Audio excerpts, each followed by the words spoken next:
복음서는 예수님의 공생의 사역과 또 예수님께서 행하신 그 행적에 집중해서 기록되어 있습니다. 그래서인지 예수님과 관련 없는 일들은 거의 다루지 않고 있죠. 그런데 유독 세례 요한에 대해서는 꽤 많은 분량을 할애해서 기록을 해놓고 있습니다. 예수님께서 공생의 사역을 시작하시기 전에는 예수님의 길을 예비하는 자였고 또 예수님께 세례를 베푼 자였기 때문에 그렇게 기록을 하였다라고 생각할 수 있는데요. 그런데 오늘 본문은 예수님과 직접적 관련이 없는 이야기 같습니다. 그럼에도 분량을 볼 때 꽤 무시할 수 없을 만큼의 긴 분량을 차지하고 있죠. 또 한편 길게 기록된 그의 죽음을 보면 초라하게 느껴집니다. 물론 하나님의 허락이 없이는 참새 한 마리도 떨어질 수 없다 하는 그런 입장에서 본다면 이를 통해서 분명히 말씀하시는 바가 있으리라 생각이 됩니다. 하지만 인간적인 눈으로 볼 때는 예수님의 길을 예비한 의인이자 거룩한 자가 이렇게 죽는다 하는 것은 좀 비참하게 느껴지기도 합니다. 그렇다면 왜 지면을 할애해서 이렇게 세례 요한의 죽음을 기록해 놓았을까요? 그 의도가 무엇일까요? 세례 요한의 죽음을 통해서 우리에게 주시는 그 메시지가 무엇인지를 이 시간 함께 살펴보기를 원합니다. 여러분이 탐정이 되어서 어떤 의도를 가지고 기록을 해 놓았는가를 한번 찾아보셨으면 좋겠습니다. 여러분 탐정이 되시라 그랬다고 너무 저를 그렇게 매섭게 쳐다보지 않으셔도 될 것 같습니다. 여러분 오늘 이 말씀을 통해서 여러분에게 주시는 그 음성을 반드시 들을 수 있기를 바랍니다. 세례 요한의 죽음을 말하기 위해서 본문은 바로 이렇게 시작하고 있습니다. 14절입니다. 서두에 이렇게 시작하죠. 이에 예수의 이름이 드러난지라. 어느 날 헤롯에게 예수님의 이야기가 들린 것입니다. 어떤 이야기가 들렸는가? 바로 그 앞절로 올라가 보면 헤롯에게 예수님의 어떤 이야기가 들렸는가를 짐작할 수 있는데요. 13절 보시면 이렇게 기록을 합니다. 많은 귀신을 쫓아내며 많은 병자에게 기름을 발라 고치더라.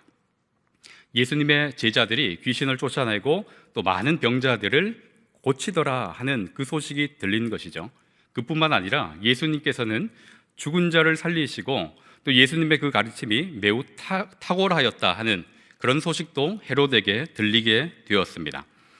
자, 이러한 소식이 들리자 헤롯은 어떤 감정을 느꼈을까요? 이런 소식에 헤롯은 어떤 마음이 들었을까요? 16절에서 어떤 마음이 들었는지를 짐작할 수 있는 그 이야기를 담고 있습니다. 16절 보시면 헤롯은 듣고 이르되 내가 목벤 요한 그가 살아났다 하더라. 헤롯이 일전에 세례 요한을 죽였는데 세례 요한을 죽이고 난 이후부터 그는 매우 불안감에 사로잡혀서 살았던 것 같습니다. 그러던 중에 예수님의 그 행적, 예수님께서 행하신 그 일들이 들리자 그 소식을 듣고 더 불안해하는 것입니다. 세례 요한이 살아난 것 아닌가 하는 착각을 일으킬 정도였습니다. 그럼 도대체 어떤 일이 있었기에 이 헤롯 왕이 이런 마음을 가졌을까요? 우리 17절부터 자세하게 그 내용들을 쭉 기록하고 있는데 우리 한 절씩 보면서 그것을 찾아보도록 하겠습니다. 우리 성경을 덮지 마시고 성경을 펴셔서 같이 따라가 보시면 좋겠습니다. 17절입니다. 같이 한번 읽어볼까요? 전에 헤롯이 자기가 동생 빌립의 아내 헤로디아에게 장가든 고로 이 여자를 위하여 사람을 보내어 요한을 잡아 옥에 가두었더니. 성경에는 헤롯이라고 이야기를 하고 있습니다. 그런데 헤롯이라는 이름이 자주 등장하기 때문에 한 사람이라고 착각할 수 있는데 오늘 이 본문에 등장하고 있는 이 헤롯은 예수님께서 태어나실 때 유아 학살을 명령했던 그 헤롯과는 다른 헤롯이죠. 그때 헤롯은 대헤롯이라 합니다. 헤롯 대왕인 거죠. 그 헤롯 대왕의 둘째 아들이 바로 이 헤롯입니다. 그래 이의 이름은 헤롯 안티파스라고 합니다.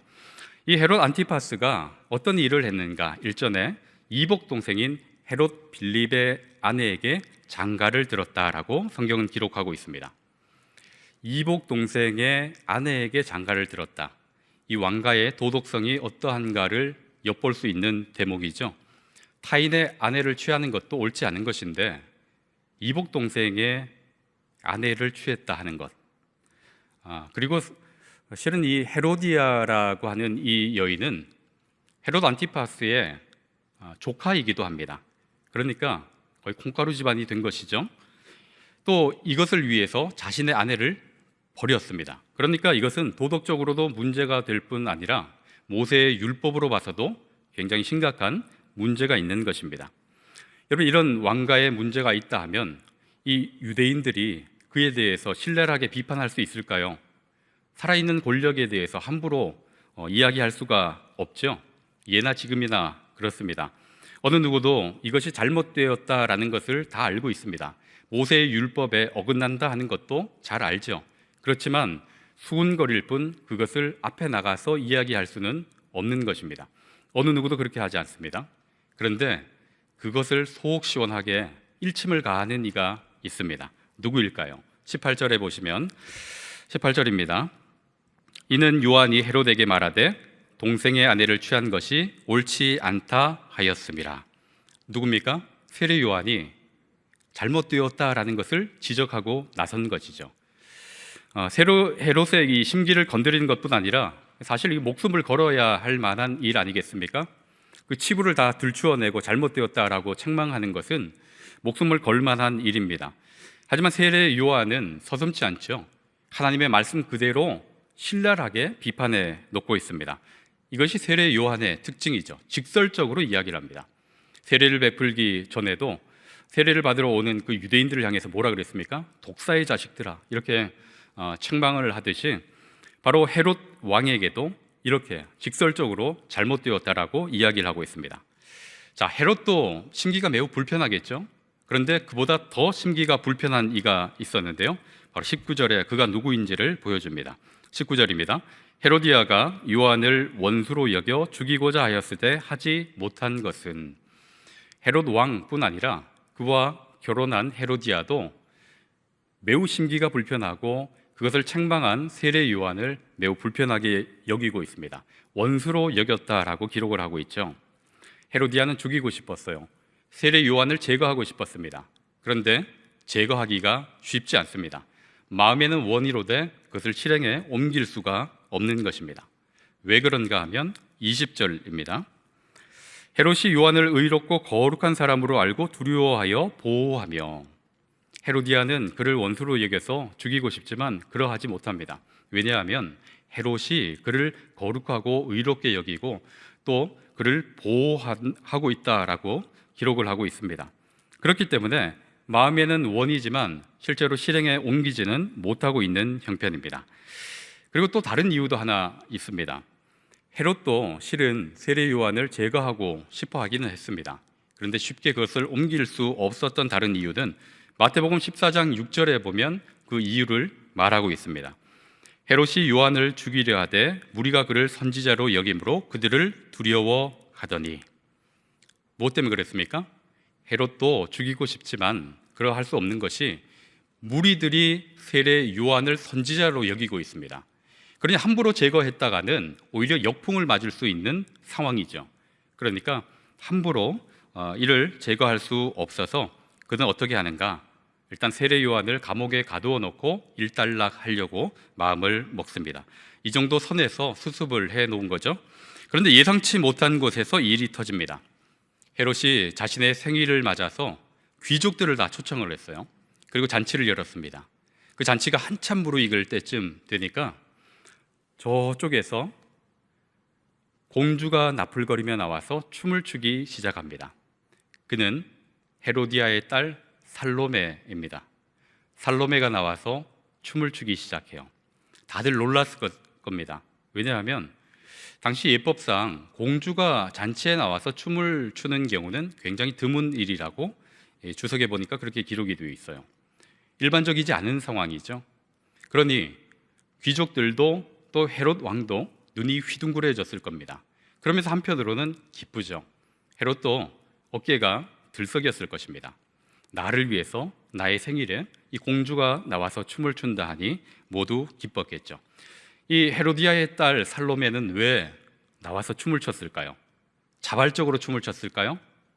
아마도 그 엄마 헤로디아의 조정이 있지 않았을까라는 추측이 듭니다. 왜 이런 추측을 했는가 하면 그 뒤에 찾아볼 수 있습니다. 자, 공주가 춤을 추자 분위기가 굉장히 무르익습니다. 그리고 기분이 좋아진 헤롯, 술이 거나하게 취했는지 아니면 허세가 발동한 것인지 그에게 파격적인 제안을 합니다. 우리 22절과 23절을 같이 한번 읽어볼까요? 헤로디아의 딸이 친히 들어와 춤을 추어 헤롯과 그와 함께 앉은 자들을 기쁘게 한지라. 왕이 그 소녀에게 이르되 무엇이든지 내가 원하는 것을 내게 구하라. 내가 주리라 하고 또 맹세하기를 무엇이든지 네가 내게 구하면 내 나라의 절반까지라도 주리라 하거늘. 뭐든지 다 구하라. 네가 구하는 것은 내가 맹세컨대 나라의 절반까지도 주겠다. 무엇이든지 다 구하라 합니다. 허세였을까요? 취기였을까요? 적당한 것을 구하겠지 하는 그런 생각이었을까요? 어떻게 이렇게 파격적인 제안을 했을까요? 그러자 24절에 보면 이 헤로디아의 딸이 이것이 필요합니다. 저에게 이것을 주십시오라고 바로 대답하지 않고요. 24절 한번 보십시오. 그가 나가서 그 어머니에게 말하되 내가 무엇을 구하리이까. 이 대목을 보면 헤로디아가 사주를 했다라는 것을 예측해 볼 수 있겠죠. 그리고 그렇게 어머니에게 뭘 구할까요? 물었더니 그 헤로디아가 바로 그 대답을 줍니다. 헤로디아가 그 딸을 시켜서 춤을 추게 한 그 목적이 무엇이었는지 알 수 있죠. 그 뒤에 무엇을 구하라 합니까? 이르되 세례 요한의 머리를 구하라. 잔인하죠. 어떻게 딸한테 머리를 구하라 이렇게 이야기할 수 있을까요? 이런 요구를 할 수 있을까요? 좀 납득이 되지 않지만 성경에는 그렇게 기록하고 있습니다. 이 헤롯은 어땠을까요? 이 이야기를 듣자마자 난처했겠죠. 난감했을 것입니다. 26절에 그 심경을 표현하고 있습니다. 26절 같이 읽어보겠습니다. 왕이 심히 근심하나 자기가 맹세한 것과 그 앉은 자들로 인하여 그를 거절할 수 없는지라. 세례 요한을 죽이고 싶었어요. 그러나 그렇게 하지 못했습니다. 그런데 자기가 맹세하고 약속해 놓은 그 자리에 이 딸이 그것을 구하고 있는 겁니다. 세례 요한의 머리를 구하고 있습니다. 자기가 뱉었죠. 맹세까지 했죠. 귀족들이 다 쳐다보고 있습니다. 어떻게 응답하는지 주목하고 있겠죠. 만약 이 딸의 요구를 거절한다면 어떻게 될까요? 자신의 명예가 실추되지 않겠습니까? 여러분, 유대 사회에서 명예가 실추된다 하는 것은 존재가 죽는 것과 같은 의미입니다. 명예를 굉장히 중요시하는 그런 사회였습니다. 그런데 이 왕이 자기가 뱉은 말을 지키지 않는다, 실언을 한다, 이것은 명예가 실추될 뿐 아니라 우스운 꼴이 되는 것이죠. 그래서 이것을 지킬 수밖에 없는 것입니다. 어쩔 수 없이 어떻게 명을 내립니까? 세례 요한의 목을 가져오라 합니다. 그러자 시위대가 잽싸게 가서 세례 요한의 머리를 베어서 피가 흥건한 그 채로 소반에 담아서 가져옵니다. 그 머리를 받은 소녀는 어머니에게 그 소반을 전달해 주죠. 그리고 이야기가 이렇게 끝납니다. 자, 세례 요한의 죽음의 이야기를 우리가 지금까지 살펴보았는데요. 지금부터가 중요한 것입니다. 여러분 잘 따라오셨죠? 여러분 이해 다 하셨죠? 이제 중요한 질문을 드리겠습니다. 자, 누가 세례 요한을 죽였을까요? 누가 죽였을까요? 헤롯일까요? 헤로디아일까요? 살로메입니까? 여러분 잘 따라오신 거 맞죠? 근데 이렇게 질문을 드리니까 마치 뭔가 있을 것 같아서 쉽게 대답하기가 어려우신 것 같아요. 누가 죽였을까요? 다 같이 죽였죠. 헤롯도 헤로디아도. 공범입니다. 공범이에요. 근데 정말 중요한 것은 누가 죽였나가 아니라 무엇이 세례 요한을 죽도록 만들었는가, 이것이 질문입니다. 성경은 지금 누가 죽였는가 이 진위 여부를 파악하고자 이것을 기록해 놓지 않았습니다. 팩트 체크하기 위해서 이것을 넣은 것이 아니에요. 전후 맥락을 보면 좀 삽입된 느낌이 있고 좀 생뚱맞은 연결되지 않은 그런 느낌이 있습니다. 그럼에도 불구하고 이 자리에 끼워 넣어서 우리에게 말하고자 하는 그 메시지가 분명히 있습니다. 헤롯과 헤로디아의 무엇이 세례 요한을 죽였는가 하는 것입니다. 여러분 한번 찾아볼까요? 세례 요한 처음에 헤롯이 책망할 때 죽이고 싶었습니까? 죽이지 않고 싶었습니까? 죽이고 싶어 했죠. 죽이고 싶어 했습니다. 잘못을 공개적으로 책망했는데 죽이고 싶죠. 그런데 어떻게 했습니까? 죽이지 못했습니다. 왜요? 많은 무리가 그를 선지자로 여기기 때문입니다. 그를 잘못 건드렸다가는 폭동이 일어날 수도 있죠. 그래서 못 죽인 겁니다. 안 죽인 것이 아니라 못 죽였죠. 무엇 때문에요? 자기의 안위를 위해서 죽이지 않은 것입니다. 자, 그런데 결국 요한을 죽이도록 명령을 내렸습니다. 무엇 때문일까요? 많은 사람 앞에서 맹세한 그 맹세 때문 아닙니까? 맹세를 지키지 않으면 자신의 명예가 실추되니까. 그래서 어쩔 수 없이 죽였습니다. 결국 그 동기가 무엇입니까? 자기를 위하여, 자기 명예를 실추하지 않기 위하여, 자기를 위해서 죽이지 않았다가 죽였다가. 여러분 헤로디아 한번 보세요. 헤로디아는 왜 요한을 죽이고자 했을까요? 헤로디아는 원래 자기의 남편이었던 헤롯 빌립이 별 볼 일 없고 야망이 없고, 그러다 보니 이 여인은 야망이 있는데 헤롯 안티파스에게 시집을 가면 그 욕망을 채울 수 있겠다 하는 그런 마음이 있었던 것 같습니다. 그래서 헤롯 안티파스가 헤로디아를 마음에 들어한 것보다 오히려 헤로디아가 더 원한 건 아니었는가라는 생각이 들 정도입니다. 그래서 헤로디아는 헤롯 안티파스와 함께 있는 게 좋아요. 그것이 율법에 어긋나건 도덕적으로 문제가 있건 상관없이 그냥 그렇게 있는 것이 좋습니다. 그런데 그것을 불편하게 만드는 이가 있었죠. 세례 요한입니다. 그 자리에 있는 것을 매우 불편하게 만듭니다. 또 그 뒤에 다른 어떤 말을 하면 자신의 입지가 어떻게 될지 몰라요. 그래서 세례 요한을 죽이고자 했고 결국 죽였습니다. 무엇 때문입니까? 자신의 안위를 위해서, 결국 자기를 위해서 그런 결정을 한 것이죠. 그러니까 세례 요한은 헤롯과 헤로디아의 자기를 위하는 그 마음에 의해서 죽임을 당한 것이죠. 여러분, 이 죽음이 왜 의미가 있는가 하면 이 죽음이 바로 예수님의 죽음과 연결되어 있기 때문에 그렇습니다. 세례 요한은 예수님의 길을 예비하는 자였죠. 그런데 세례 요한의 죽음도 예수님의 죽음이 어떠할 것인가를 암시해 주고 있습니다. 여러분 잘 생각해 보십시오. 예수님의 죽음 어떻습니까? 누가 죽였습니까? 예수님 누가 죽였을까요? 대제사장들과 장로들이 예수님을 총독 빌라도에게 고발했습니다. 그리고 백성들을 선동했죠. 십자가에 못 박아라. 왜 그랬을까요? 성경에서는 시기라고 기록을 하고 있습니다. 결국은 대제사장들과 장로들 또는 바리새인들, 자기를 위해서 예수님을 죽음으로 내몰았습니다. 여러분 빌라도 한번 보세요. 빌라도는 신문을 하는 그 과정에서 예수님께 죄가 없다 하는 것을 알았습니다. 그래서 놓고자 했죠. 그러나 결국 십자가에 내어 주었습니다. 왜 그랬을까요?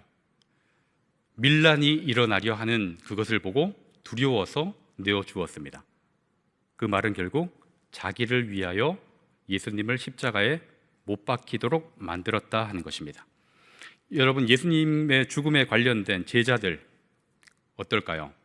겟세마네 동산에서 예수님 잡히실 때 제자들 다 도망갔죠.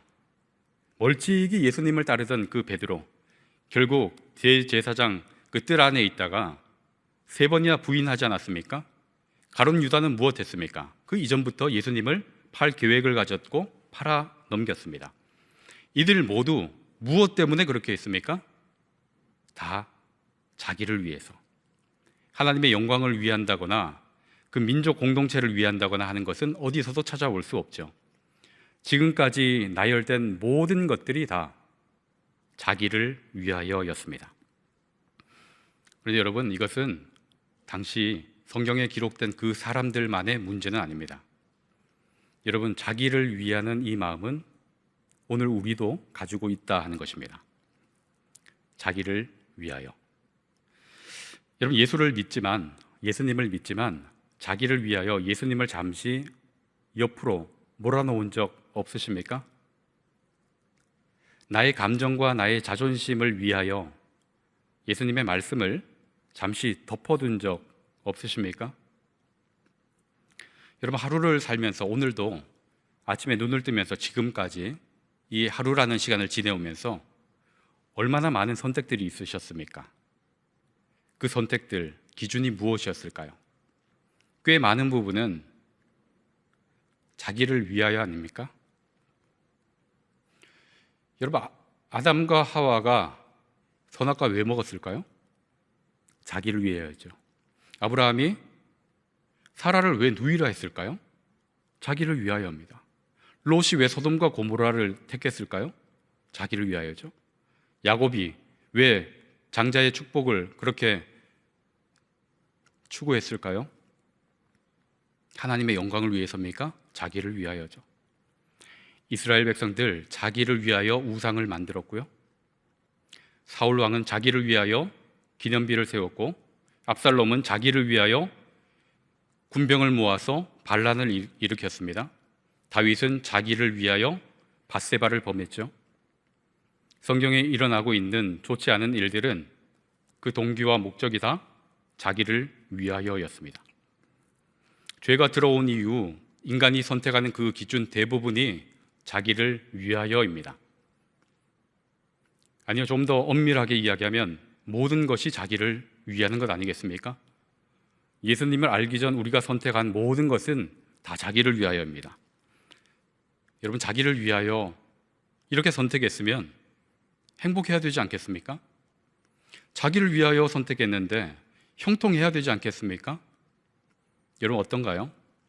자기를 위하여 선택하니까 행복하든가요? 여러분, 자기를 위하여 선택한 적이 한 번도 없으신 것처럼 자기를 위하여 선택하면 행복하고 형통하고 평안하고 그래야 되지만 그렇지 않음을 우리는 잘 알고 있습니다. 여러분, 결혼하실 때 배우자를 선택할 때 어떻게 하셨어요? 많이 기도하시고 좋은 사람으로 또 그렇게 하지 않았습니까? 자기를 위하여 선택하셨죠. 그래서 지금 행복하시죠? 웃음의 이유는 뭘까요? 그럼 다른 사람 만나면 행복할까요? 아니요. 똑같을 겁니다. 왜냐하면 여전히 자기를 위하기 때문에. 부부싸움 왜 일어날까요? 자기를 위하여 자기 감정을 앞세우고 자기 자아를 앞세우니까 항상 그 문제가 대단한 것이 아니라 항상 자기를 위하는 그 마음 때문에 다툼이 생기는 것 아니겠습니까? 여러분, 자기를 위하는 것은 온전치 않습니다. 자기를 위하는 것은 불완전해요. 하나님이 나를 위하셔야 하지 내가 나를 위하는 것은 온전치 못합니다. 여러분, 이렇게 설교하는 저는 어떨까요? 자기를 위하여 선택하지 않을까요? 마음이 아파요. 자기를 위하여. 목사인데도 목사지만 그러지 않으려고 부단히 기도하고 엎드리지만 어떤 선택 앞에 자기를 위해서 어떤 일을 하고 어떤 사명을 감당해요. 그래 놓고 하나님의 영광을 위했다라고 포장해버립니다. 실은 자기를 위해 놓고. 저는 가정에서 아빠고 남편이죠. 아이를 위한다는 명목으로, 아내를 위한다는 명목으로 무언가를 하죠. 곰곰이 들여다보면 나를 위한 것이 많습니다. 여러분, 성경은 자기를 위하는 것을 권하지 않습니다. 왜냐하면 자기를 위하는 것이 곧 하나님에 대한 불신이기 때문에 그렇습니다. 여러분, 하나님 완전하신 하나님 아닙니까? 완전하신 하나님께서 우리를 위하시면 무언가 더 해야 할 게 있을까요? 그것 자체가 충분한 것 아니겠습니까? 그런데 그것을 충분하다 여기지 않아요. 그것을 신뢰하지 않아요. 그러면 자기를 위하게 되죠. 하나님께서 나를 위하는 것으로는 나는 부족하다. 그걸로 만족 못하겠다. 그래서 내가 나를 위합니다. 자기를 위하죠. 여러분, 예수님께서 공생의 사역 시작하실 때 누구를 위하여 그 사역을 하셨습니까? 병자들을 고치실 때 누구를 위하여 그 병자를 고쳤습니까? 단 한 번이라도 예수님 자신을 위하여 공생의 사역을 하신 모습을 여러분 보셨습니까? 여러분, 예수님 십자가 지셨죠? 말씀대로 365를 해오셨기에 사복음서를 다 보셨습니다. 여러분, 예수님 십자가 왜 지셨대요? 자기를 위해서? 우리를 위해 지시지 않았습니까? 하나님의 영광을 위해서 그 사역을 감당하지 않으셨습니까? 예수님께서 자기를 위하는 것이 아니라 우리를 위하셨어요. 우리를 위하시는 그 예수님께서 우리와 함께 하십니다. 그러면 우리는 그것을 신뢰하며 살아가면 될 줄로 믿습니다. 여러분, 주님께서 우리를 위하시는 것 여러분 믿으십니까? 여러분 그렇게 믿으십니까? 나보다 나를 더 위하시고 나보다 나의 가정을 더 위하시고 주님께서는 그렇게 하세요. 거기에 어느 것도 더할 것이 없습니다. 절대적으로 그것을 믿고 의지하고 그것을 신뢰하면 끝입니다. 우리를 위하시는 그 주님은 썩어가는 존재에 생명을 부여하실 수 있는 분이고 생명을 주시되 그 생명을 풍성히 누릴 수 있도록 하시는 분이고 갇힌 자와 눌린 자를 풀어놓아 자유롭게 하시는 분이신 줄 여러분 믿으실 수 있기를 바랍니다. 여러분 아무리 자기가 자기를 위해도 그거 못합니다.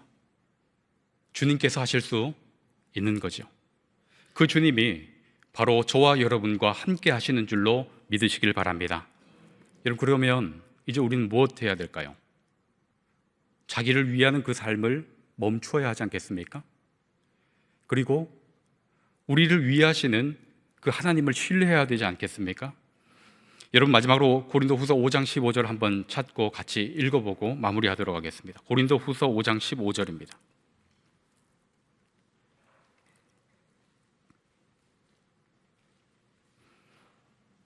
고린도후서 5장 15절을 한 목소리로 읽도록 하겠습니다.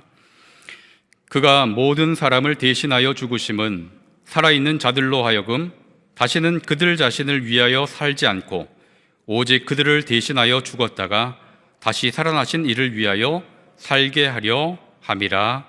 아멘. 우리 주님께서 죽으셔서 우리에게 말씀하시는 것이 무엇입니까? 더 이상 자기를 위하여 살지 않고 주를 위해 살도록 하기 위함이라 말씀을 하세요. 우리는 우리를 위하고 자기를 위하는 그 삶을 멈추어야 할 것입니다. 여러분 로마서 8장 31절에 보면 하나님이 우리를 위하시면 누가 우리를 대적하리요 그랬습니다. 충분하다는 거죠. 하나님이 우리를 위하시면 여러분 그것을 믿으면 다른 어떤 것도 여러분 구할 필요가 없습니다.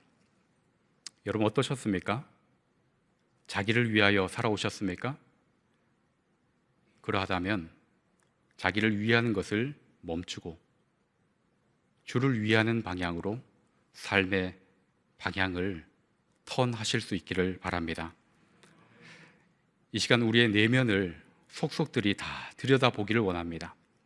내가 의식적으로 해서 볼 수 없는 그것까지도 하나님의 깊은 것을 통달하시는 그 성령님께서 우리의 이 내면을 다 들추어 주시고 다 보여주셔서 그것을 다 회개하고 우리 주를 향하는 그 자리까지 무의식적으로 나를 위했던 것까지 다 내어놓고 전적으로 우리 주를 위하는 그 자리로 나아갈 수 있도록 이 시간 기도하시고 회개하시고 또 주님을 의지하는 기도를 드리실 수 있기를 바랍니다. 그렇게 이 밤을 뜨겁게 기도할 수 있는 시간 되기를 주님의 이름으로 축원합니다. 기도하시겠습니다. 하나님, 자기를 위하는 삶을 멈추게 하여 주시옵소서. 저희를 살리신 주를 위해 살아갈 수 있도록 저희를 다스려 주시옵소서. 이 시간 기도하기를 원합니다. 회개함으로 기도하게 하시고 또 믿음으로 간구하게 하셔서 우리 주님께서 원하시는 그 삶의 방향으로 나아갈 수 있도록 인도하여 주시옵소서. 예수 그리스도의 이름으로 기도하옵나이다. 아멘.